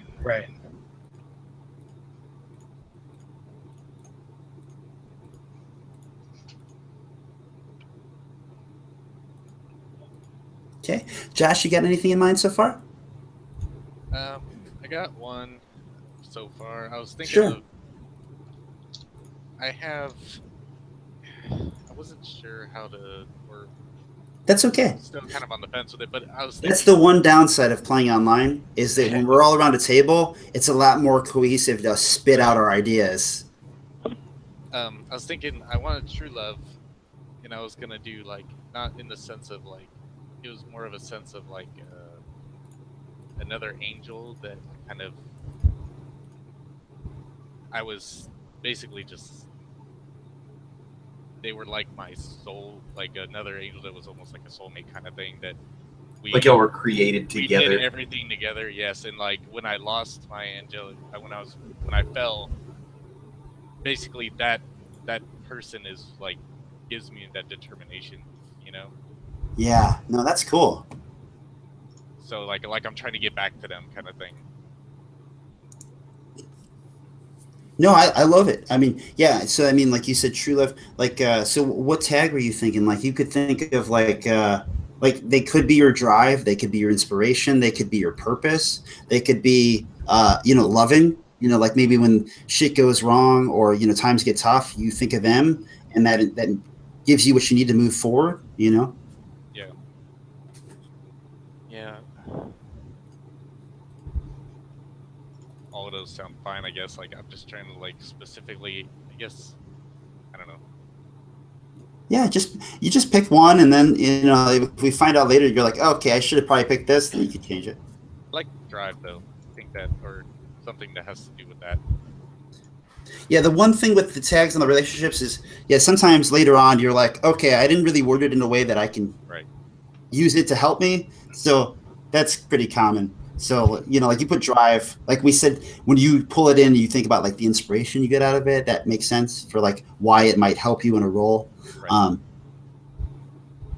And I like it as the guide because then you basically volunteer information about the insights of your character, and it gives us more story, And I was thinking of some kind of relationship with Aaron's character, because like say I met him and it kind of like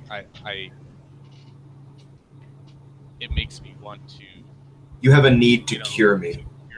To feel like I to obliterate the blight, like just to save him and anybody else. That I was thinking either casual or close. Okay. And what do you get out of that relationship? Because that's what your tag will signify, is what you get out of it. I feel Guardian fits. Yeah,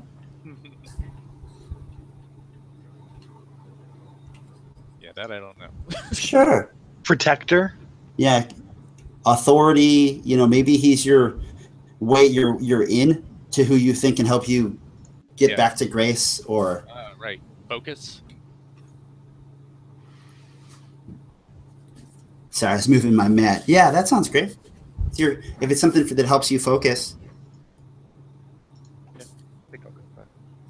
Or even drive. I think drive is a little more vague for you, and you could use it more situationally. Yeah, that's kind of like both of them are kind of similar than the two I have then. Yeah. Okay. Yeah. It won't be the end of the world if you want them both to be, but it probably helps you as a player if you separate them word-wise to help you when you think of like you're on the spot and you're like, which one do I use? Right. Okay. And then, Chris, you were talking about possibly being aligned with Jessica. Yeah. Okay. My thinking was like, as a tag for that is. And you can make up one now, and like you said, if we need to change it later, we'll just change it later. Right. I don't know. I kind of had like sort of an idea for a tag, but it's kind of left. Oh, that's okay. All right. Yeah, we can let that linger. And then, Aaron, what do you got so far? Well, we definitely want the symbiote. So I think powerful. Awesome. Fits for that. Yeah. And I think I want to use the two of them together to do our entire party, because as far as most people go, I definitely feel a strong connection to the need to help and protect and I guess just like purify almost. But I feel that they're the closest people I have to me that have not been killed or affected, and so I guess a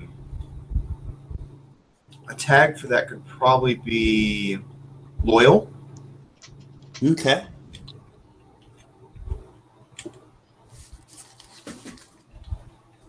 Yeah, I can see how that works. Yeah, because you might be able to justify. You're like, well, I'm going to do this, and I'm doing this because I'm loyal to them, and that's why it matters to me, and such and such. Yeah, I can see that works well. Yeah, I might find a better word, but I think that fits now. No, yeah, it definitely works fine. Okay. Did we miss anything? I think we got the relationships. Aaron, do you feel good with your strategies? Yeah, I feel it pretty good. Okay. Did anyone?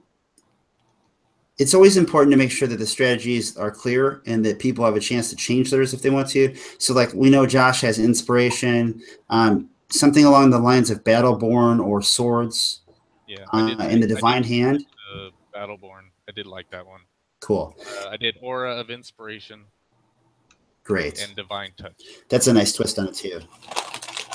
And then, Chris, I know you had Espionage, you had Assassination, and you had Blinking. Thank you. I'm doing it off head. I wrote some stuff down. Yeah. And then, Aaron, you were talking about. I forgot how you worded the one that was like. What was the 2-word combination you ended up coming with using the blight? But like. Oh yeah, it was blighted impedance or impotence. Sure, impotence. And then what was another one that you came up with it?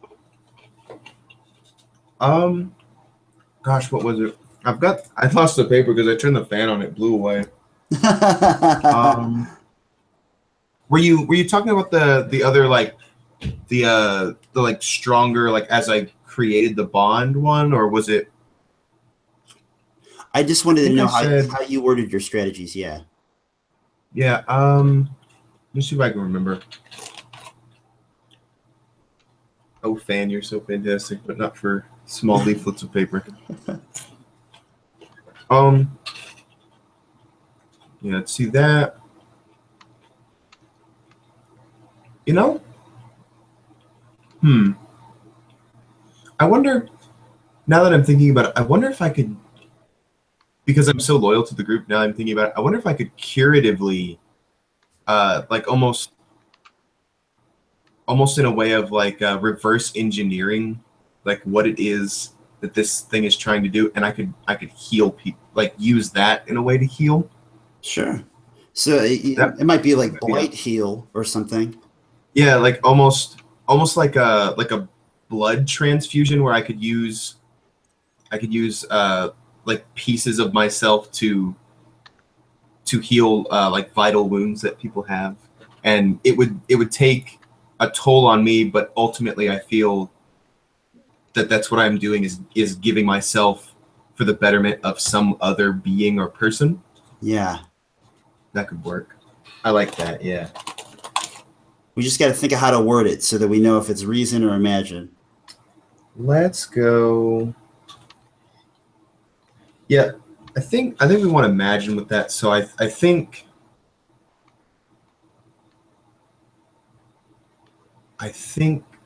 maybe like something sacrifice. I don't know what would you think on this idea, Chris? You're always so good with words. Only sometimes. No, all the time. Let's not be funny. Man, for healing with blight. I actually did like the word transfusion a little bit. Yeah. Yeah.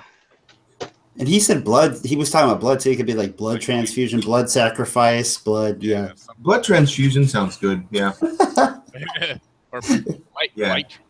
Blighted impotence and blood transfusion. That sounds really good. All right. You still need a third one unless you want to raise your wealth. Yeah, I guess we could do that. I like where we're going with those two. I feel like I can do anything I need. Okay, so we have everything's done except for two things, which are belongings. In this game, you have all of the general gear your character needs. So belongings are just simply 1 to 3 things that that are iconic for your character. They could be something you never leave home without, or they could be something that you think is just really cool that you want to make a point of having, like my dead mother's locket, the wedding ring of my lost wife, the family photo of the last time I saw them before I got ripped out of the dimension I lived in, like my first grade spelling bee trophy that for some reason you keep with you. It could be your we've had people have like a pocket dimension, but then also think like Chris mentioned earlier, like somebody had a mech. It had no tags or anything, but they have a mech. Yeah. They just look cool walking around in it. Somebody recently, somebody had like a $2 million trust fund that they couldn't touch. It was a blind trust or something. The Big Lebowski again, like his rug, like what, like it's more than just any rug. It's his rug. But he wants it. Yeah. If we had the Negan character and he didn't take the relationship, Lucille's probably still a belonging at least. And then there's typical ones like, don't be the adventurer who doesn't leave home without a torch. Solid Snake always has that blue bandana. A box. You always want to have a towel with you when you're traveling the galaxy. Star-Lord has those goggles, or his tape deck.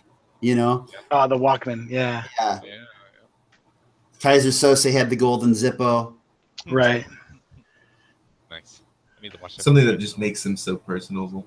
Yeah, something that like, you know, either is it's a fiddly bit really for you as a player, right? It's just something that you can pull out and play with, but it's also something, it may have more significance. And sometimes in Dream Chaser, it may also have a setting significance.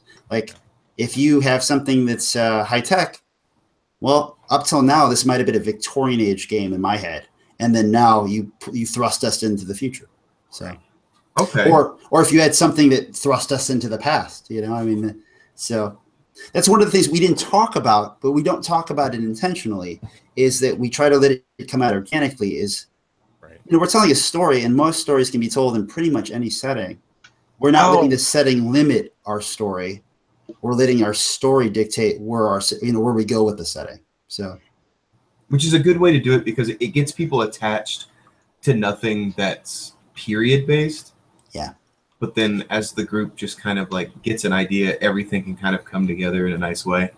That's what I think. Yeah, I think too, you know, sometimes like we sit down, like we talk Shadowrun, right? You know, like Shadowrun can be different things to different people.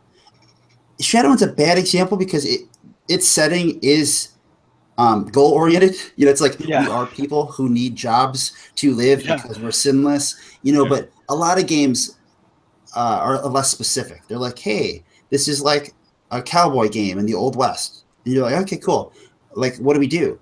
Well, you could like rob banks or shoot each other or, you know, be the cop, you know, but it doesn't really like get us all on the same page. It gets us in the same costume, but not the same page. So, and Shadowrun does it a little bit, but it does it one step better because it does say you are these kind of people in that place, you know? So, but in this game, we try to, the focus is once we have a goal, people really start brainstorming because their brain wants to be like, well, how do we get from point A to point B? All right, so I thought of one for the healing blight, vulnerary blight. Awesome. I like it. So, yeah, vulnerary is like an older word, but and you said Chris was bad with words. Chris was trying to say he's not good with words. I have an archaic word. No, she goes from the 1700s. I know. It's not widely used in our modern vocabulary. He was sitting on the thesaurus, like looking at like there is a gem to his vernacular that is it is so fantastic, but he's so he's so cynical. So he just he tries to play off the fact that he's not. But I know him, and I know he'd come up with something. Yeah. Good job, Chris. Thanks. All right. So you guys come up with your belongings, and then we need names. We're going to do a little thing called vision rolls, and then we're all done. Names, man. Everything's been easy up to this point. I know. Yeah. Right? Okay. It was names I last. messed up Because, I already have my names. I messed up. huh? I already had my name. I messed up. Did that.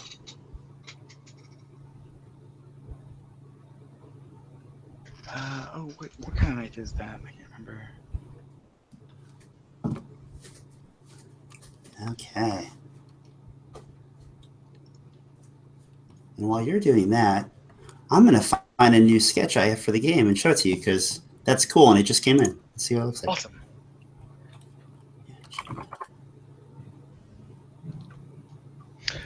Awesome. I kind of, man. So I don't want to step on any toes, and I know it's completely up to me. But are you guys okay with getting a bit of sci-fi? Oh, I love sci-fi. Okay, because I wanted a beam rifle. So, but I don't want to do a beam rifle if you guys don't want to have that much sci-fi. Yeah, Instead man. of just I'm a big fan of sci-fi. In fact, this whole time we've been talking and playing. Okay. Cool. I've been playing a sci-fi ninja shooter game on my nice. phone, so. Nice. So I just linked it. This is an image. There's a group I know called We Hate Bards. They are a meetup group, and they are around Grand Rapids, Michigan. They helped me record a few actual plays because they also podcast a lot of cool. actual plays. So this is a piece that they wanted of like their like core group of like 7 guys. And the artist Steve Stark, he did I sent him pictures of what each one of them looked like, and they asked for a piece where they were all on stage playing right before basically the peasants attacked them because they sucked. So nice. So it's really cool that like these guys were on stage. Sadly, the Google he did Drive such a good job. this. Oh, I'm sorry. Here. Yeah, I forgot. I have to give you that. You're okay. I wonder if I could just drop it in there. Yeah. Yeah, instead of having to be. Oh, I could drop it in the folder because you have access to the folder. Yes. Move to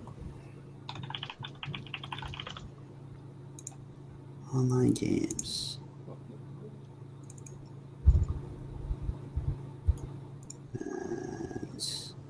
What's that? Character sheets. Oh, right. And cool. Okay. Anybody else have any belongings? So I have. So beam rifle didn't really get it across because. Of course it doesn't. Well, no, like a beam rifle is it has brightness to it. So I just flipped it on its head, and it's a void rifle. Awesome. And then I have a gilded bone garrote. That sounds useful. And then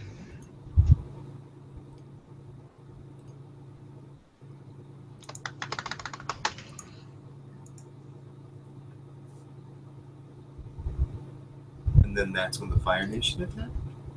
well, no, I was trying to think of the right words for it, but I have a self-immolating armor. Okay. Going back to that thing that I was saying earlier, where the race is so secretive that they don't want any pieces of them left behind afterwards. Okay, I did throw the link up, and I did make it my screen share, so you can kind of look at it. This is a sketch, so it's black and white right now. Oh, that's awesome! He did. He That's really did an astounding job. It really is an awesome piece. So they were just kind of on stage playing, and then everyone was like, you know what? You guys suck. yeah. And there's so much going on. It's great. Yeah, because exactly. Like, I love how busy they all are, and they're all like into it, and they're obviously about to get hit with tomatoes and like rocks. And you see some of the tomatoes are already up there being thrown. They just don't care. It's very active and it's very vibrant. There's a good bit of motion, and I like a lot of the silhouettes in this piece. It's very good. I was like, I knew exactly. This is like obviously going to be like at the back of the book. That's like, like by the credits. Like, yeah. Like this is you, but don't worry, it's not you. Yeah. Oh, that's fun. Okay, sorry, Josh. Do you have any belongings? And this is, like I said, it's like a 1 to 3 thing. It's really more like to have some cool stuff if you come up with it. They're not essential. You will have all the basic things you need for your strategies in normal situation. Yeah, I haven't really cared. I have a label name, but like you might want something of that person you told me about, like of the angel that you miss. Like you might have some kind of piece of sentimental value or something. Or yeah.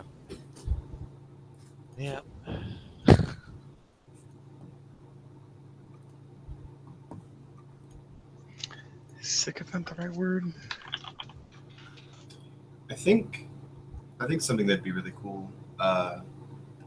That I think will play nicely into like the transfusion and like everything we're kind of coming up with for my guy is I'll have like a stasis suit that kind of holds everything that's kind of going on with me inside of it. But if need be, I can use it to administer or like release the powers or like have like bits of it jut out if necessary. Very cool. Yeah, that sounds awesome. It doesn't spread, but I have ways of venting or like releasing it at will if necessary. Yeah, it kind of sounds like a futuristic sci-fi mix between Spawn and Prototype. Yeah, so that'll be kind of cool. I really like how tied into the gear so far the two of you have been. It's just fun, like you're like, hey, with these items I can do these things, but at the same point it's like self-imposed, Yeah. It's awesome. Yeah, I think that I might come up with something maybe to connect me to the party here in a second. Something kind of a keepsake or something kind of neat. Fidget. Okay, so I think I figured out what I'm gonna name the third relationship, Okay. and it's gonna be with Jessica's character. Awesome. But it's gonna be an obsequious sycophant, I told you. and then the tag is gonna be conniving Awesome. for that.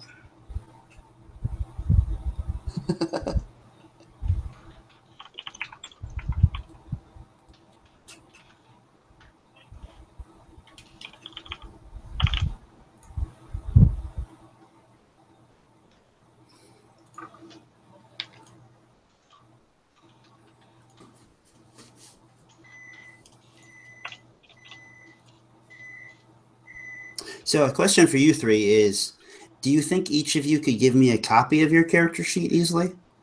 Yeah, I was actually gonna see if I could save it to that folder. Great. That'd be ideal, but either that or you could email me or like, Yeah, I'll I don't know if Aaron, you could scan it later when you.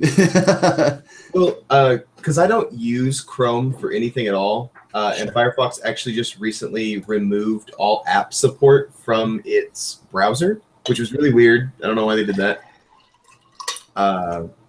So I'll have to figure out kind of how this browser works when it comes to like modifying documents or even like just simple downloads. Okay. So it'll be a minute, but I'll definitely have that to you. Good.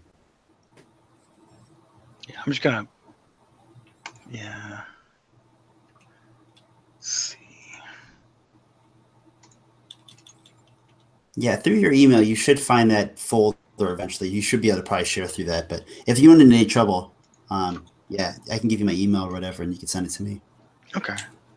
It doesn't have to be like today. It's just, those things. So, I couldn't remember what the title was for, so I gave my character a title. Awesome, yeah. So, the name is Esprit. Awesome. ESPRIT.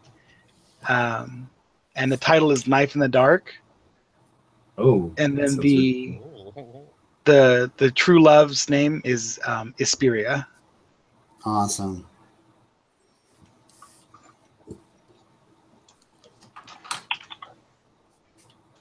Yeah, and then Josh, did you come up with the name, or is that if you want more time? Obviously, that's not I don't need that today either. Yeah, I don't have a name yet. It's okay. That's like the hardest part of every character I make. Sure, and I know that's totally with a lot of people. Too, so. Okay, yeah. I mean, is everyone good with their belongings? Yeah, I think I might add another thing, but I think the suit is nice. All right. So the last thing I want to do is with your character information, and we're going to take vision rolls. Usually, how this works is we roll right into playing, right? So we run through character creation, and after listening to the group, after basically, I mean, you already gave me quite a bit of great notes. I then can ask you a handful of questions with these vision rolls, and then have enough to run with to at least get started, right? And usually that's how I'll run 1 shots, 2 shot, the whole thing in a convention setting. But one of the things we're going to try to play test is, because I have all kinds of experience doing that, and I want to make sure that I can put as much into the print book about being prepared if you like to prepare games to help them. So I want to end with the vision rolls instead of starting with the vision rolls, so I can take that information into my prep for the first game session. Do that is each of you needs to roll 2d10, preferably different colors, or at least identify one with under your imagine and one with under your reason. And those are the soul skills. Okay.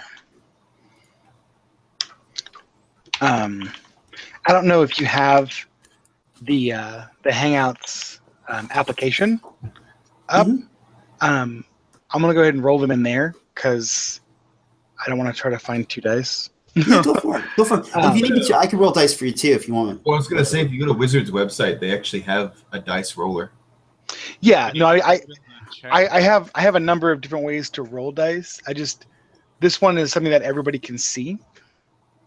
If you have the web application open or the actual application open, Does the rolling not work in the chat here? it does not. Oh, that's lame. All right. And the reason part of the reason I wanted to do that is because that is unbelievable. I don't know if you guys can see that, but I got a 1 and a 2. Awesome. Okay. Yeah, I can see. Where is it that we can see this? If you have Hangouts, the application no. for Hangouts, it's in there. I think it's just Jessica and Josh. Are we just going with the first numbers? Sorry, what is the? First Yeah, numbers I and went. Second number reason or whatever. That's what I did. Yeah, first and then second. So. All right, I'll do the same in there.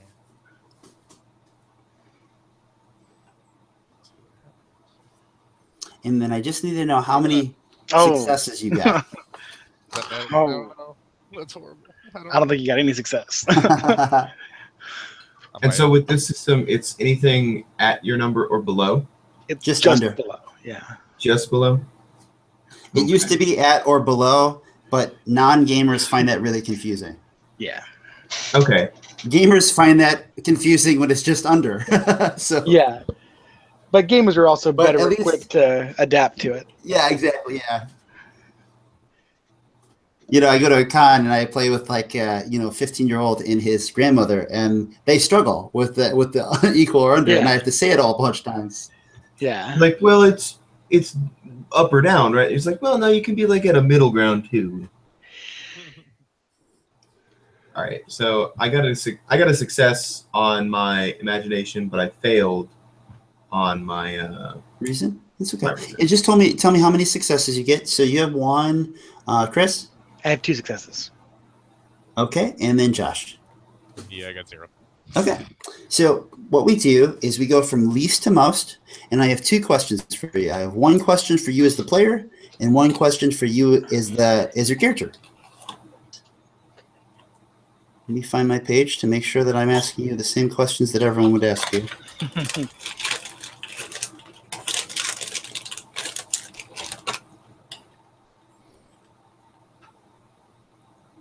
Okay, so Josh, the story of our game is to free the demon capital. First milestone on our journey is all we're concerned with right now is we need to amass an army of minions.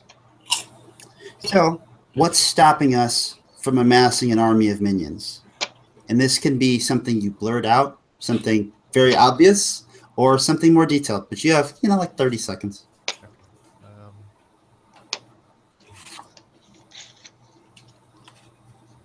Say like trying to think of a word for it, like counter, like influence, counter influence. Counter influence. Okay. From, like the opposition.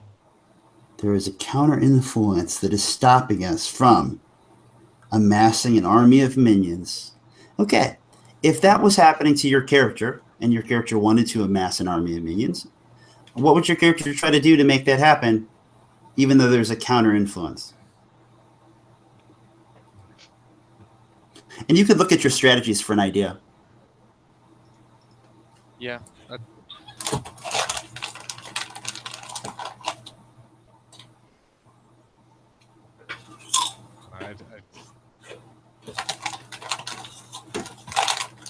Inspire them towards my purpose, I guess. Like Sure.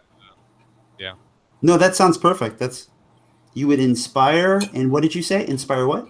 Towards my purpose. Yeah, inspire towards my purpose. Okay. All right.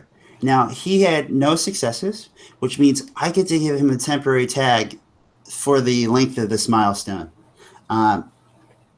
When you have one success, the other players give you a tag. When you have two successes, you give yourself a tag. Obviously, when I give you a tag, I'm going to try to give you something that if you use, it'll be fun for me to watch because it'll be, like partially dangerous or kidnapping or something. Yes. So you want to deal with the counter influence towards your purpose. And I'm going to give you one fresh for the wheelhouse of someone else. I think that you should be fanatical. So what you want to do is buy your tags on the right column or like maybe on the far corner away from the other ones, just put fanatical because it's temporary. Okay. You get to play and choose when you use it. So you might be like, oh, yeah, but I'm fanatical. But then every time you do, I'm going to be, as the game master, kind of like, oh, cool, that's why he's fanatical. Gathering ideas of maybe why you went down that road. So Nice. All right. okay. And then next was Aaron. So, Aaron, you had one success. You've heard what Josh said. That's the reason we go from least to most. You gain some benefit from time, and also you could be like, I ditto what he said. So, first question, what's stopping us from amassing an army of minions? I feel what's stopping us is whatever is also keeping the kingdom under maybe a slave style rule, these tyrannical leaders. Something or someone of power is keeping our, as we would perceive, massive minions, our army, under their clutches. Awesome. And if that was the case, what would your character do about trying to amass an army of minions anyway? And obviously these questions are not, don't tell me minute by minute what you do. Just be like, hey, I think my character probably try to inspire some folks, or I go fight the general, or I get on a soapbox and I start getting preachy. Thanks. I think my character's own zealotry would feel that it is almost his divine right to have these people fight back, and he would almost in the same way that Josh would try to take what inspiration they have left, make them turn their heads and realize why they are wrong. Awesome. Chris and Josh, what is a tag that you think would help him? Unless you want to be, unless you don't want to help him. But you get to think of a tag. Believe me, I'm not bothered. You don't have to help me. So what Sure. tags does he have right now? I have. Oh, what did I write down? It was obviously stubborn, stalwart, stubborn, and zealous. Okay.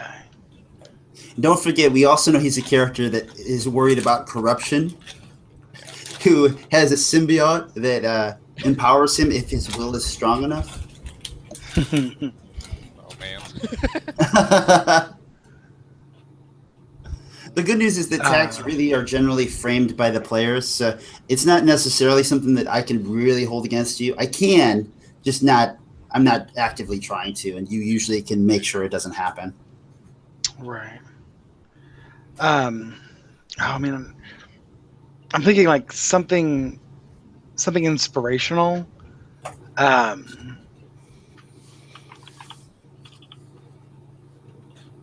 Which makes sense. I mean, he was talking about, the divine right of the people. Yeah. That they need to fight back because this is their divine right. Yeah, like tyranny or something is enslaving the kingdom, which is kind of funny too because it's the kingdom of like demons. Right. They could all be good demons. This could be like a backwards world where the angels are evil. Exactly. Our fallen angel might be the only good one left. Yeah. Man, I'm losing my words again. I know, right? No good. I'm trying to think of something Like that's glorifying. and depose. Those are the words I want to combine. Glorifying, depose.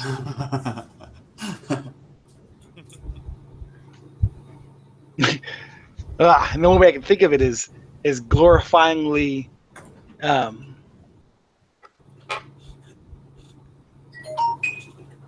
glorifying deposer.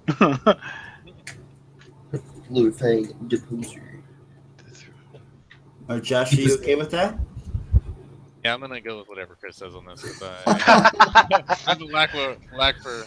I mean, I get where he's going, and I think I was going the same way, but sure. Now, and I mean, and Chris, just because I'm the guy I did not like the evil GM, is that you might want to simplify it only so that he's more likely to use it then. Yeah, and that's where I was trying. The more complicated and specific they are, the more likely they're just going to be like, I don't know how to use that, and then they the thing when it comes to me playing a lot of these kinds of things, I'm really a big fan of trying all the wrong things because I think they feel right, and I think that's the best part about a role play like this, and why I was so excited, because I get to do things that other people would kind of go, I don't know if that's okay, and I'm like, no, but I'm gonna do it anyway. Yeah.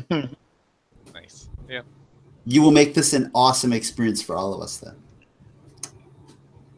Okay, glorified deposer it is. Glorifying dethronement. I think dethronement may be better. Okay. Erin, can you make a note of that somewhere? Yeah.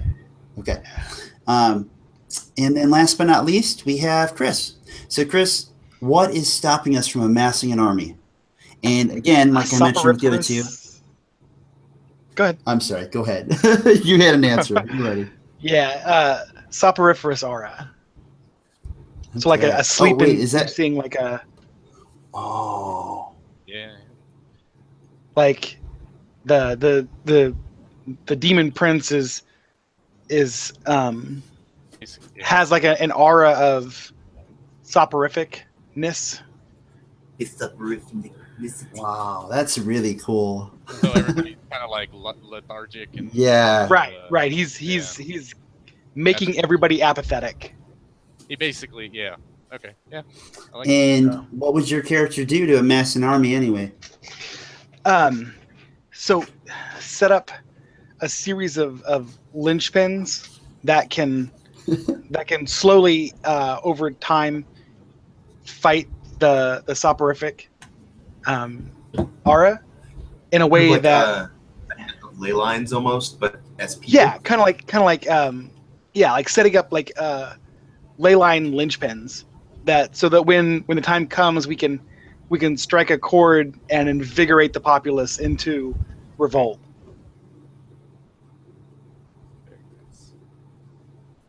And you said the ley line linchpins will help do what with the people? Like wake them up? Or? Yeah, invigorate them. Give them purpose. Yep.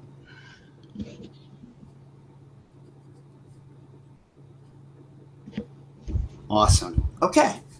So thank you very much. You've helped fuel my thoughts in my future prep, as whatever notes I've taken, I've now have these things to influence me of A, what your expectations are, B, what good ideas you may have offered that I never thought of or twists, and C, also a little bit of how your characters might go about dealing with this next milestone. Because, if anybody had a character and they were like, my guy's going to go talk to so-and-so, so-and-so, and so-and-so, I might have been like, oh, shit, that's the character who believes that they were going to have a lot of communication. Somebody else might have been like, I'm going to go into investigating this, this, and this.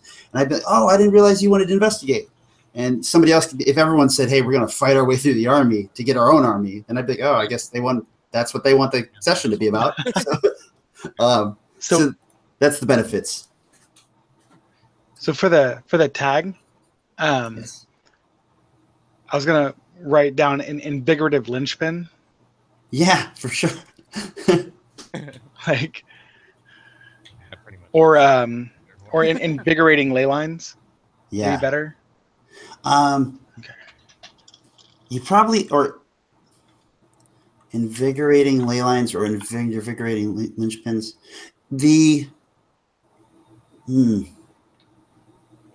I like linchpins more than ley lines, only because ley lines is more specific and it's like a thing, more than it's like, you know what I mean?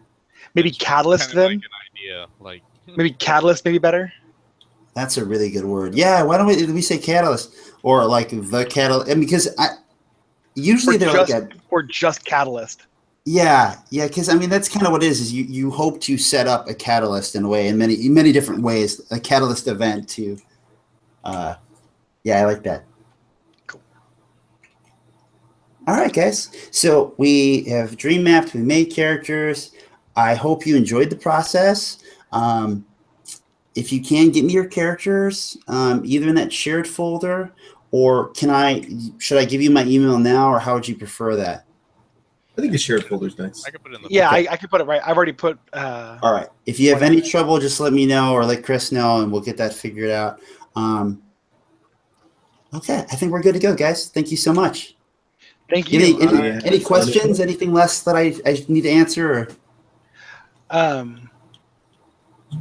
Do you want? Are we just going to start next week with finishing up Jessica's character? That's an excellent question. I'd prefer to finish her up beforehand, so we could just get right into it. But it's not the end of the world either way. If we finish up her character at that time, I might make her an ally character so that we can whip her up quick. Okay. We could, at the same point, if she wants to, we could, fully make her character. It just, if we're all waiting on her, I don't know if that's like undue pressure, Right. So, do you talk to her more? Or is it Aaron that talks to her? Can somebody kind of gauge what she would like to do? I mean, I definitely know what she will want to do, but Yeah. she's very stubborn and she won't let me just write that down. So she'll definitely have to be the one to do that. Okay. Yeah, I mean, just figure out if she wants a quick character to get started right away. If she wants to make a character, full character, if she wants to do it ahead of time, I could try to, make some time or even just a little bit before the session. I'll try to be, agreeable to whatever works. And then, Pete, can you check your folder and see if you can see my character sheet? Yeah, I see it on there. Okay. Awesome. Well, let's see if it's got everything in it, because it may not have saved it all. I don't actually know. Okay. And while you're checking that, I guess we should just say goodnight to the YouTube cast eventually, that we'll have this recorded onto the old YouTube. YouTube. Signing off. This is Pete. Who else? Thanks, Pete. This is Chris. Awesome. And we have Josh. Yep. This is Josh. We will continue next week. Awesome. All right. I'm gonna turn off the broadcast and we can keep talking afterwards. But Okay. and